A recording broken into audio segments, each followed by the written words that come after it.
Irmãos, vamos orar e pedir a direção do Espírito Santo nessa noite, para que ele venha confirmar ainda mais a palavra dele no nosso meio, amém?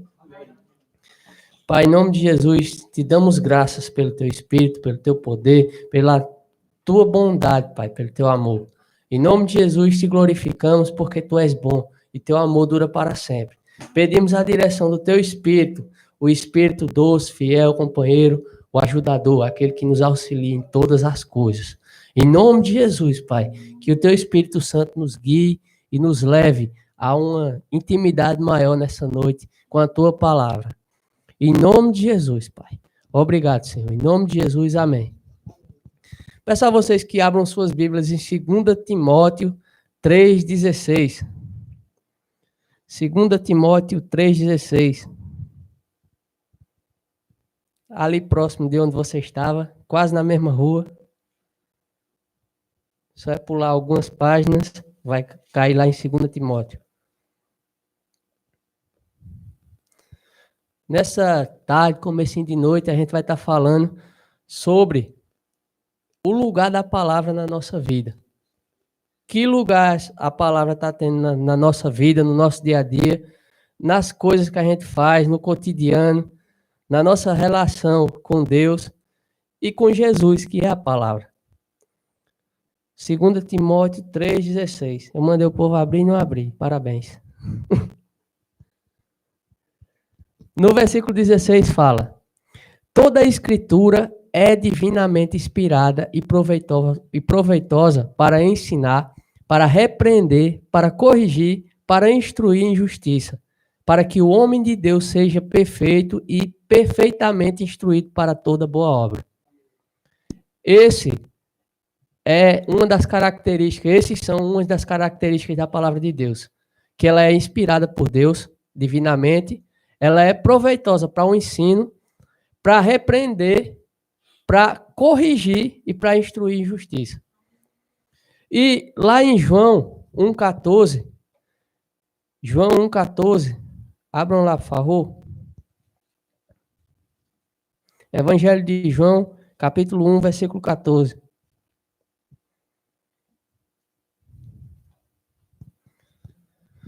Vemos que a palavra escrita nos pergaminhos antigos e na nossa Bíblia hoje, ela é divinamente inspirada.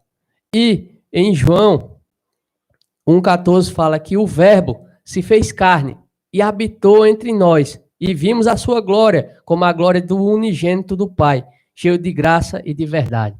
O Verbo, Jesus Cristo, que estava desde o princípio com Deus, se fez carne, encarnou, veio à terra como homem e habitou entre nós. A palavra de Deus em nosso meio andou. E nos evangelhos da palavra é escrito e relatado sobre essa palavra, sobre esse verbo que se fez carne. Esse verbo que virou pessoa e nos mostrou como viver hoje, como a gente proceder hoje. E qual a importância que damos a Cristo na nossa vida? Qual a importância que damos a essa palavra, a esse verbo que se fez carne? Essa é a pergunta dessa tarde. Essa palavra que está escrita nas nossas Bíblias, ela é divinamente inspirada para que a gente seja aperfeiçoado em toda boa obra. E o que é ser aperfeiçoado? É melhorado.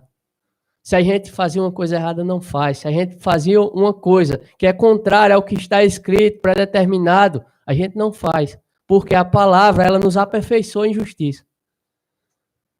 Em Salmos 119, 5. Salmos 119, 5.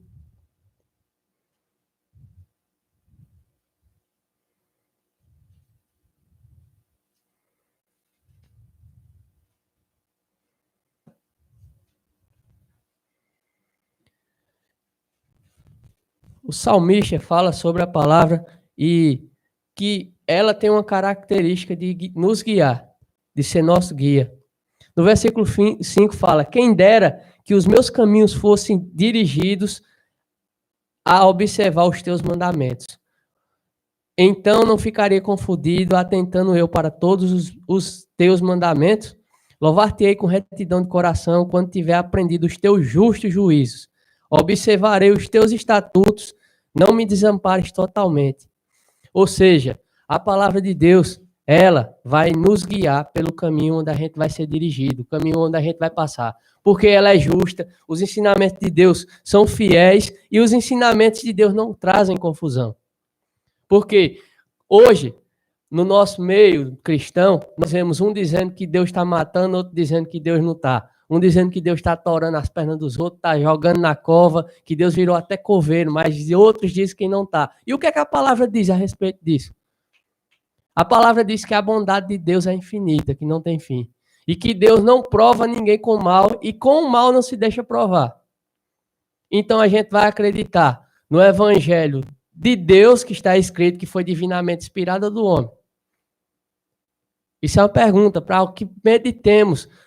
Em qual sentido, em qual guia nós estamos baseando nossa fé? A Bíblia fala que a justiça de Deus expressa em Cristo tirou o homem da maldição, a maldição do pecado. Quando Deus chegou a Adão e disse, olha, por conta disso que você fez, a terra é maldita, por conta do pecado. Maldita é a terra por causa disso. Aí, como muitas vezes chegam pessoas querendo dar um desperto, ou então de desentendido, ou não sabe mesmo, dizendo, se Deus existe, por que existe tanta fome na África? Se Deus existe, por que existe tanta maldade na terra? Aí Deus responde, maldita é a terra por conta do pecado. Não por conta de Deus, mas por conta do pecado. E quando olhamos o salmista dizendo, olha, a palavra vai ser o meu guia, vai guiar meus passos, vai dirigir meu caminho. Onde é que a gente deve basear a nossa fé? Na palavra. Não é no que eu ou qualquer pessoa fala, não. É no que está escrito. Porque ela é nosso guia fiel, ela é que vai deixar nossos passos guiados no caminho que a gente deve seguir. Ela é a baliza da nossa vida. Não é o que eu ou qualquer pessoa fala, não. É o que está escrito. Lá em Hebreus 4:12. No Novo Testamento, Hebreus 4:12.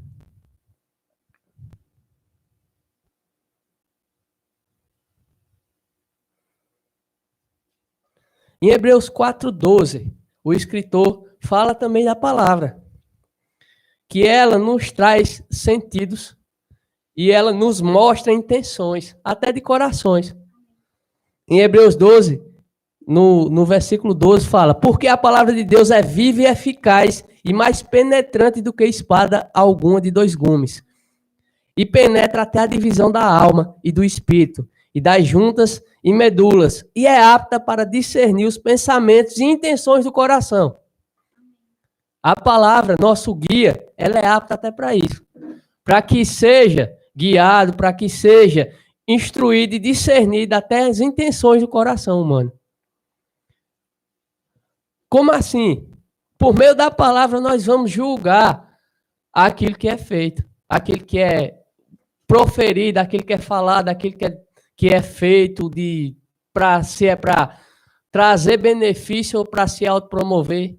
Pela palavra a gente pode julgar isso e não vai estar julgando ninguém, porque a palavra é nosso guia, nosso juiz. Ela é que vai nos proporcionar a direção que devemos seguir. Muitas pessoas dizem, mas não deve julgar para não ser julgado. A gente não está julgando pessoas, a gente está julgando o fruto da pessoa. Esse versículo de Mateus 7 fala, da mesma medida que julgares, serás julgados. Mas ele está se referindo a pessoas. Daí a gente está julgando, eita, fulano está fazendo isso, fulano é ruim demais. Mas quando a gente olha para a reta justiça, para a palavra que é nosso guia, a gente discerne se aquilo é para se promover ou se é para trazer benefício para o corpo de Cristo. A gente discerne porque a palavra é nosso guia, ela é nosso instrutor, o qual vai nos trazer o discernimento dessas coisas. E vai saber que essas atitudes são de acordo ou não com ela. Em Salmo 119 de novo, versículo 11.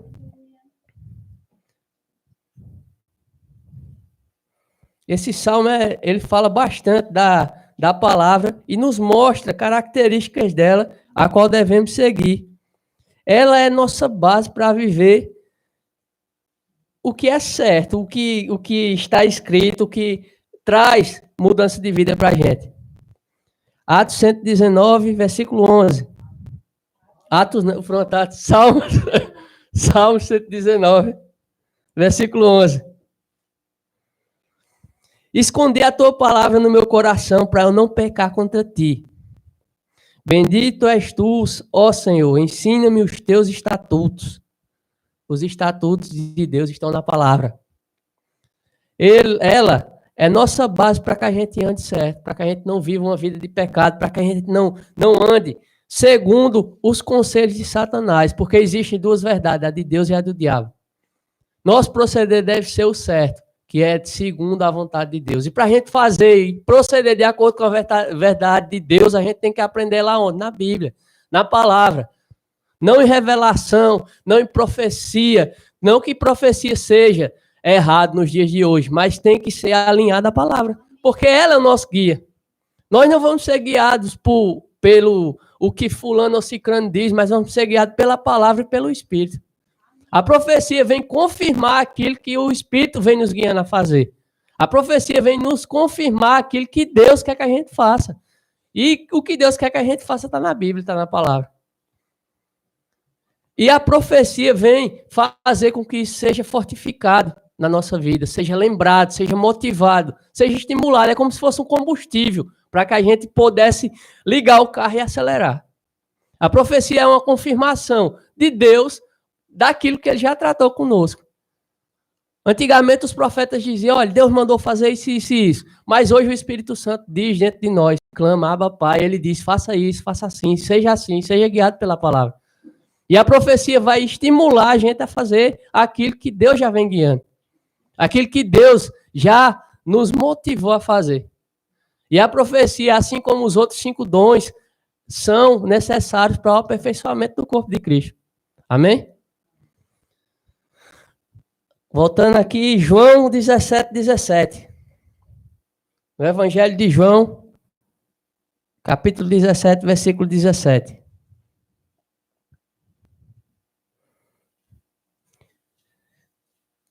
No corpo de Cristo, se não houver profecia, segundo a palavra, também não há aperfeiçoamento nem crescimento. Está escrito em Efésios que todos os dons são para um fim proveitoso e para o crescimento e aperfeiçoamento do corpo. Amém? Em João 17, fala sobre mais uma característica da palavra, que é a verdade. Santifica-os na tua verdade. A tua palavra é a verdade. A palavra de Deus, não minha, não de homem, é a verdade. E quando ela é falada, ela não é jogada ao vento, nem lançada para o alto, mas ela vai se cumprir, porque ela é a verdade. Quando a gente vê na Bíblia, no livro de Apocalipse, aquele monte de dragão, de chifre, de cabeça, um monte de coisa, a gente diz, oxe, isso é uma doidice, mas está escrito. Tem muita coisa alegórica, mas muita coisa literal e vai se cumprir. Vê um monte de cavalo amarelo, branco, vermelho, mas vai se cumprir, está escrito. Na cabeça natural da gente, a gente se limita às imagens, à imaginação, mas aquilo vai acontecer porque está escrito e é a verdade, a palavra de Deus é a verdade. Em Romanos 3:3, Romanos 3:3,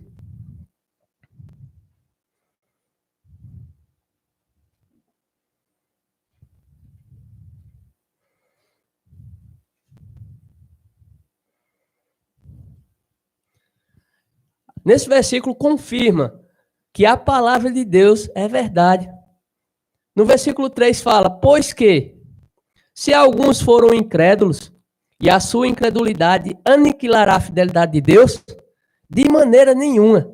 Seja Deus verdadeiro e todo homem mentiroso, como está escrito, para que sejas justificados em tuas palavras e venças quando fores julgados. Mais uma vez ele fala, a palavra de Deus é verdade. Seja todo homem mentiroso, mas Deus é sempre verdadeiro.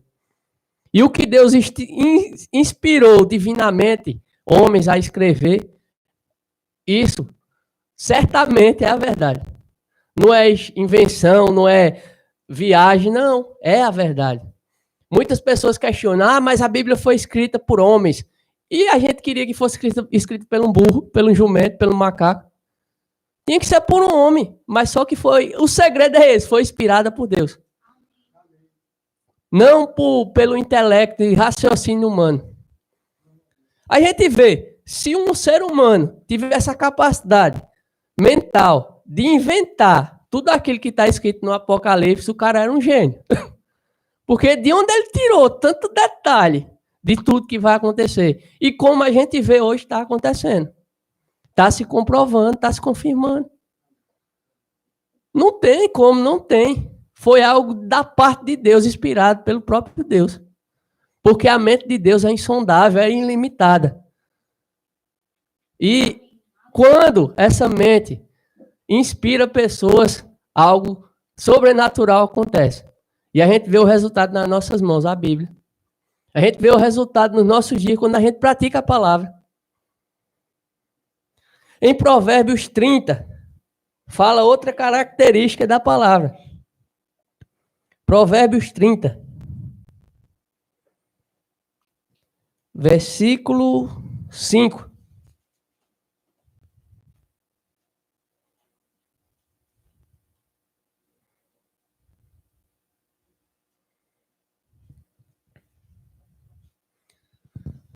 A palavra de Deus para nós, os que creem, é proteção. Nesse versículo 15 fala: toda a palavra de Deus é pura, escudo é para os que confiam nele. Nada acrescentes às suas palavras para que não te repreenda e sejas achado mentiroso.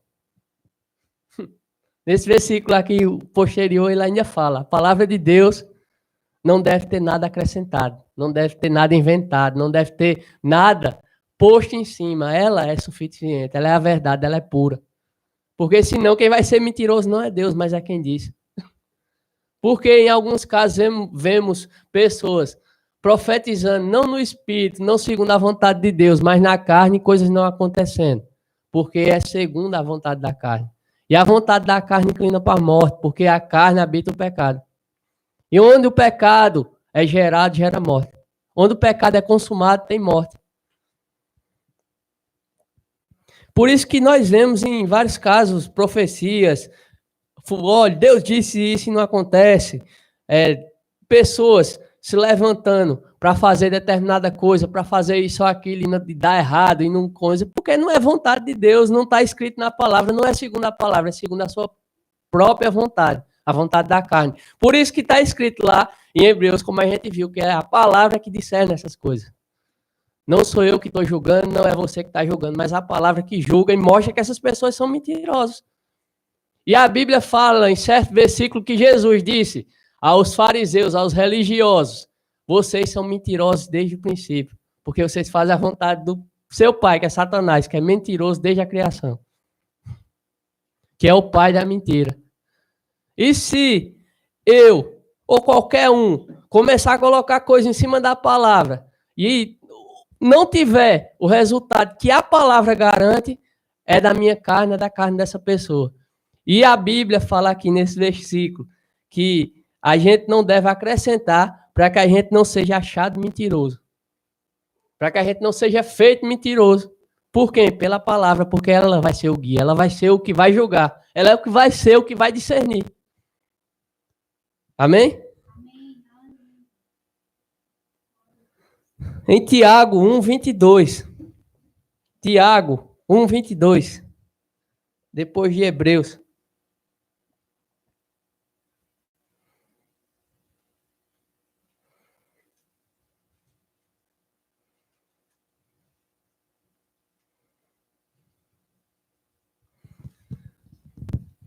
Tiago 1:22, ele fala que para isso funcionar exige algo que é a prática, que é uma vivência, que é o colocar para moer, para funcionar.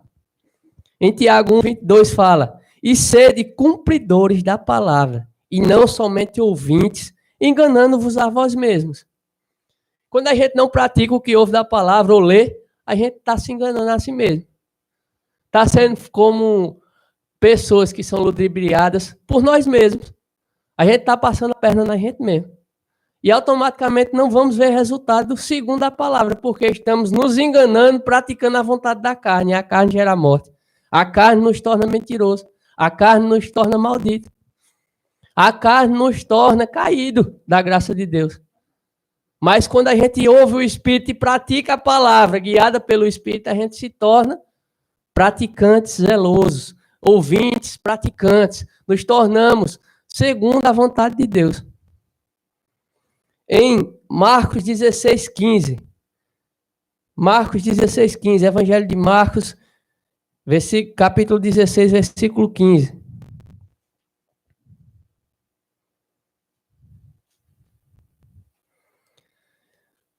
Vimos em Tiago que a gente precisa praticar o que ouve, amém? Para a gente não se enganar. Em Marcos 16:15, Deus deu uma ordem por meio de Jesus. Isso é o próprio Jesus falando. E disse-lhes, agora Jesus vem e diz, ide por todo mundo, pregai o evangelho a toda criatura. Quem crê e for batizado será salvo, mas quem não crê será condenado. Aí agora, existem os sinais que seguirão aqueles que creem. Estes sinais seguirão aos que creem. Em meu nome, no nome do Flávio Alves, não, no nome de Jesus, expulsarão os demônios, falarão novas línguas, pegarão nas serpentes e se beberem alguma coisa mortífera, não lhes fará dano algum. E porão as mãos sobre o enfermo e o sararão. E o curarão e sararão. Os enfermos vão ficar bons. Jesus deu uma instrução, vá. Em Tiago disse, aquele que é bom ouvinte, praticante, faz o que Deus manda. Jesus mandou, ide por todo mundo, prega o evangelho. Mas ele disse, com isso, eu vou lhe dar algo. Em meu nome vocês vão fazer tudo isso. Em meu nome vocês vão estar preocupados com o coronavírus trancado dentro de casa. Não, em meu nome vocês vão estar debaixo da autoridade de Cristo. E se alguém adoecer, vão colocar a mão e vai ficar bom. Em meu nome vocês vão ficar de quarentena. Não, ide por todo mundo e prega o evangelho a toda criatura. Quem está dizendo é Cristo, não sou eu não. Ah, mas se acontecer algum mal e eu for contaminado, a Bíblia fala, se a gente pegar nas serpentes e beber veneno, não vai acontecer nada. Então a gente tem que ver, como vimos lá em Salmo, que a palavra é nosso guia. E se a palavra nos garante isso, quem está dizendo é Jesus, não sou eu não. Que lugar essa palavra, esse mandamento, essa instrução está tendo em nossa vida? O que é que a gente está fazendo com isso? Está achando bonitinho, está dando glória a Deus e está sendo ouvinte, negligente, não praticante? Ou está praticando isso? Está praticando essa verdade, está praticando esse mandamento? A gente tem que entender que pregar é viver. Que o id não é se acovardar de ser praticante da palavra, mas ser praticante em todo lugar. Porque o testemunho fala mais do que nossa palavra, nosso discurso. Nossa vida fala mais do que longos discursos. E quando nós vivemos a palavra, o reino de Deus é exaltado, é mostrado, é pregado. E assim, depois de vivermos, a gente faz e prega. A gente fala.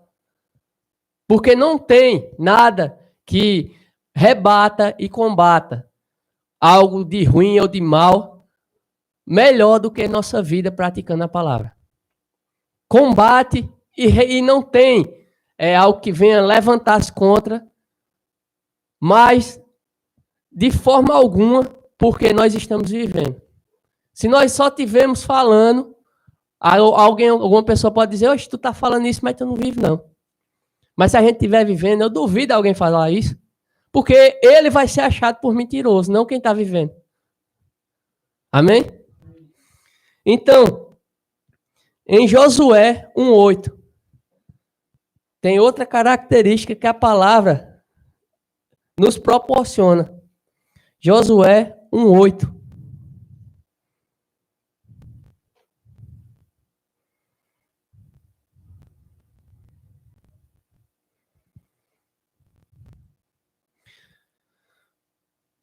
Josué, depois que Moisés foi recolhido, morreu, Josué substituiu ele.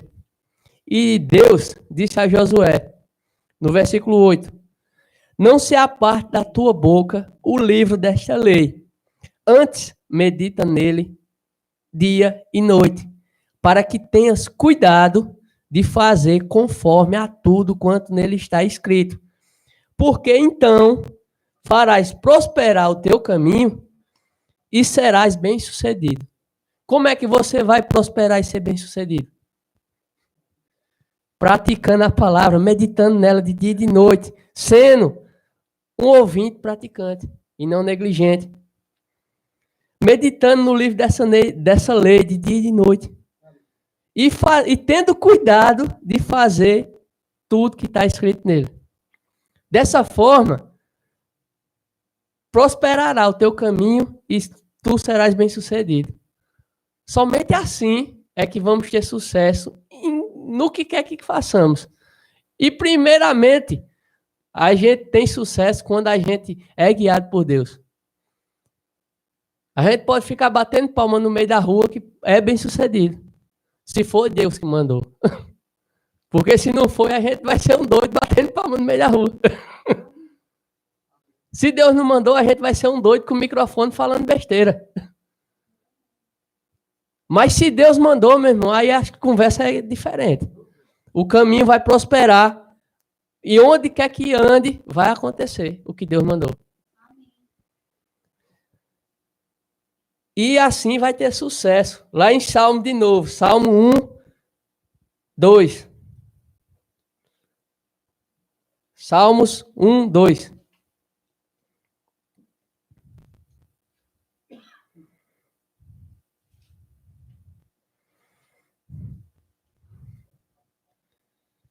A palavra de Deus, ela é a base para a nossa vida. Não tem nada mais forte do que ela, não tem nada mais real, não tem nada que funcione, que seja superior a essa palavra. Nada, nada, nada. Salmos 1, 2. Vamos ler do 1, para a gente pegar o costume de estar lendo a Bíblia, né? Salmos 1, 1. Bem-aventurado o homem que não anda segundo o conselho dos ímpios, nem se detém no caminho dos pecadores, nem se assenta na roda dos escarnecedores. Versículo 2. Antes disso, ele tem o seu prazer na lei do Senhor, e na sua lei medita de dia e de noite. Pois será como árvore plantada junto a ribeiros de águas, a qual dá o seu fruto no seu tempo. As suas folhas não cairão, e tudo quanto fizer prosperará. Bendito é o homem que antes de dar ouvido a conselhos dos ímpios, a andar no caminho dos escarnecedores, a andar levado por qualquer vento de doutrina, esse homem medita na lei do Senhor e tem prazer nela. Bem-aventurado esse homem que medita nessa lei e que pensa nela cotidianamente, porque esse homem vai ser próspero. Esse homem vai dar fruto no seu tempo. Em Salmos 33, 4. Salmos 33, 4.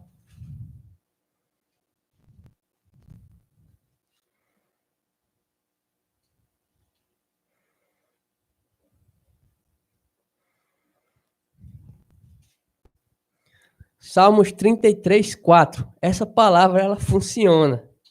Ela é reta e ela tem o resultado a qual ela veio proferir pela inspiração divina de Deus.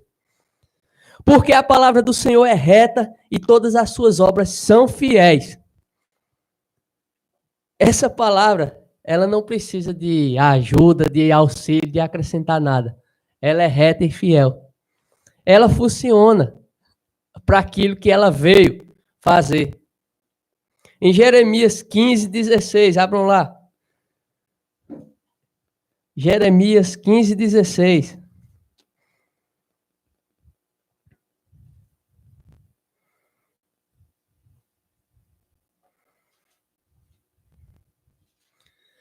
A palavra, ela funciona para nós como alimento também.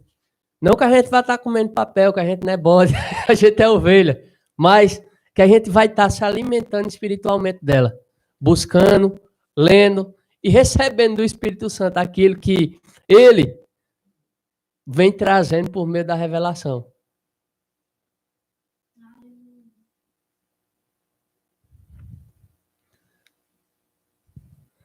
No versículo 16 fala: achando-se as tuas palavras, logo as comi, e a tua palavra foi para mim o gozo e a alegria do meu coração, porque pelo teu nome sou chamado, ó Senhor, Deus dos exércitos.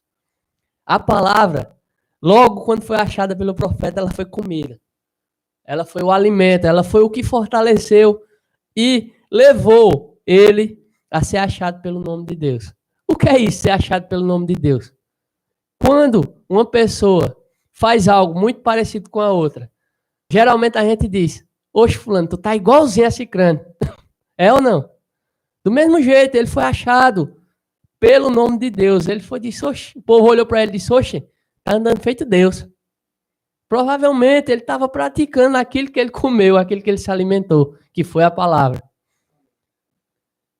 Vou dar uma apressadazinha aqui para a gente terminar. Em Mateus 7:24. Mateus 7:24.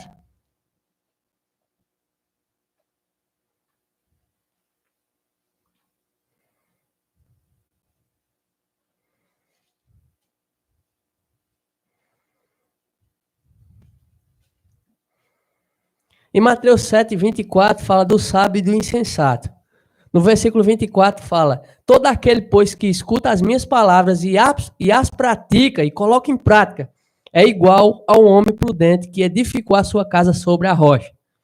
E desceu a chuva, caiu a tempestade, e correram os rios, e assopraram os ventos, e combateram contra aquela casa, mas ela não caiu, porque estava edificada sobre a rocha, sobre a palavra.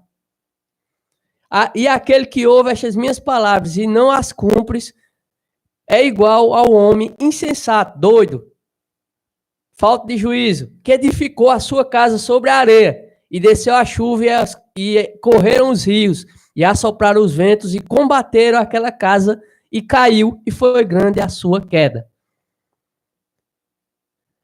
Então, quando olhamos para a Bíblia, para a palavra, existem dois homens, os que são guiados e estão firmados na palavra, que têm a palavra no lugar, o qual tem importância na sua vida, e o homem que é doido, que vive de todo jeito, que é insensato, que tanto faz como tanto fez, deixa a vida me levar, e que vai ter uma queda, vai cair, vai ter uma ruína, vai ter um problema, vai ter algo que não vai poder resolver por conta que está, de todo jeito, não está considerando aquilo que Deus inspirou divinamente. A palavra é a nossa prudência. E em João 13:34, João 13:34, o escritor de João fala: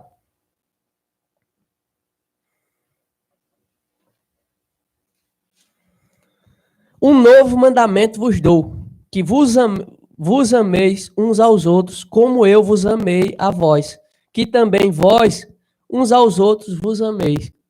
Ou seja, ame uns aos outros como Jesus nos amou. Ele nos deu um novo mandamento, e esse mandamento está escrito na palavra para quê? Para a gente praticar. Cristo fez o quê? Cristo se entregou por amor. Cristo no Getsemane, ele disse que o mesmo sentimento que estava em Deus, o apóstolo Paulo disse que o mesmo sentimento que houve em Cristo nós deveríamos querer, nós deveríamos ter. E o sentimento que estava em Cristo era o mesmo de Deus. Deus amou o mundo de tal maneira que deu seu Filho, para que todo aquele que nele crê não pereça, mas tenha vida eterna. E esse sentimento de amor é o qual devemos ter, porque Cristo disse: assim como eu vos amei, amais uns aos outros. Da mesma forma que eu vos amei, ame também. Em Mateus, não, em João 3,16 fala: Deus amou o mundo de tal maneira que deu seu único filho para que todo aquele que nele crê não pereça, mas tenha a vida eterna. Em 1 Coríntios 13, abram lá, por favor. 1 Coríntios 13, a partir do 1.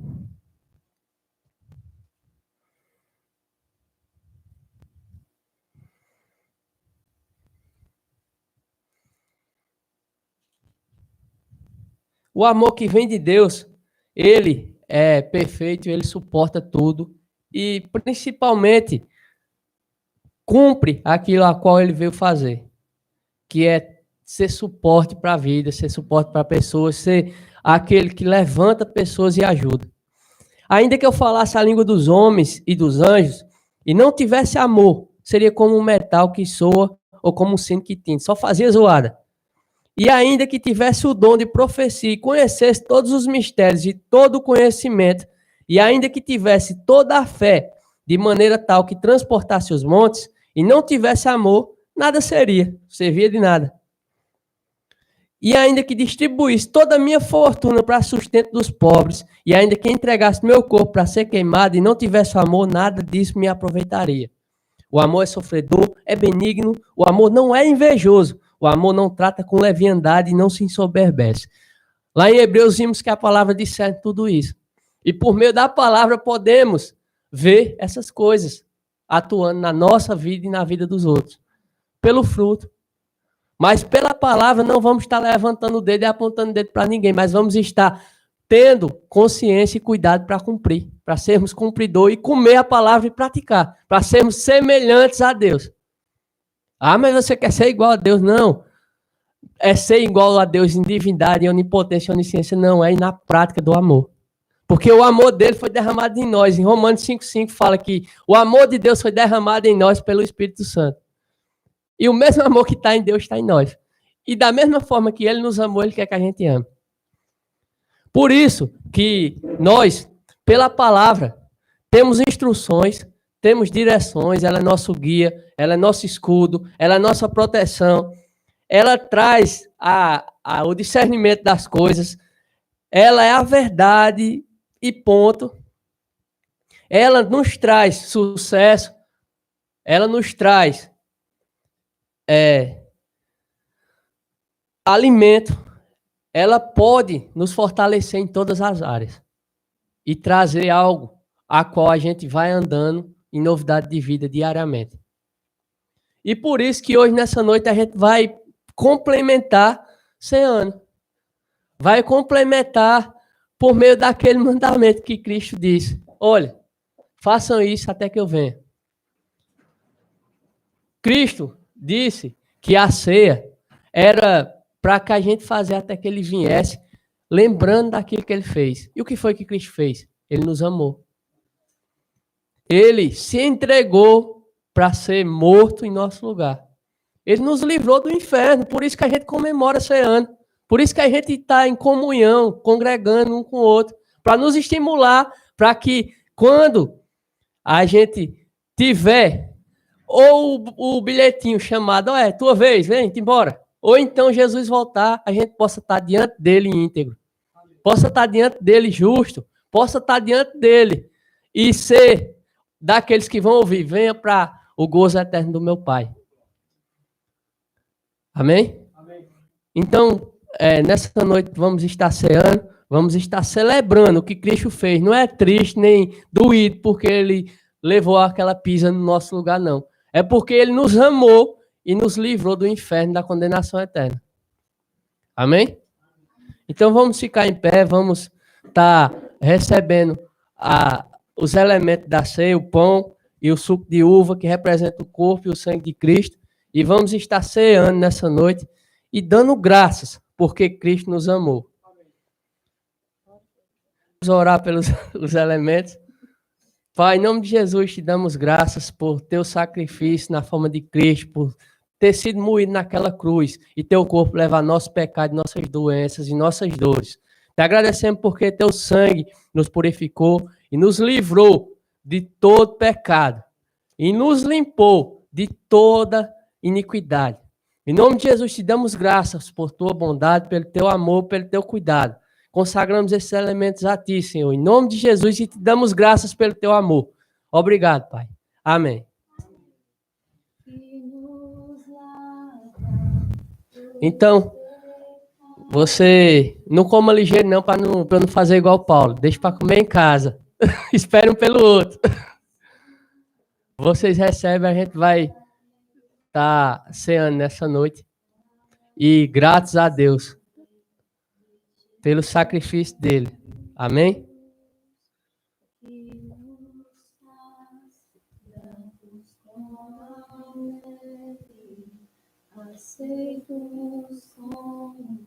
Então, pode chegar perto do seu irmão aí, brinque com ele, porque Jesus lhe salvou, ele libertou e lhe curou.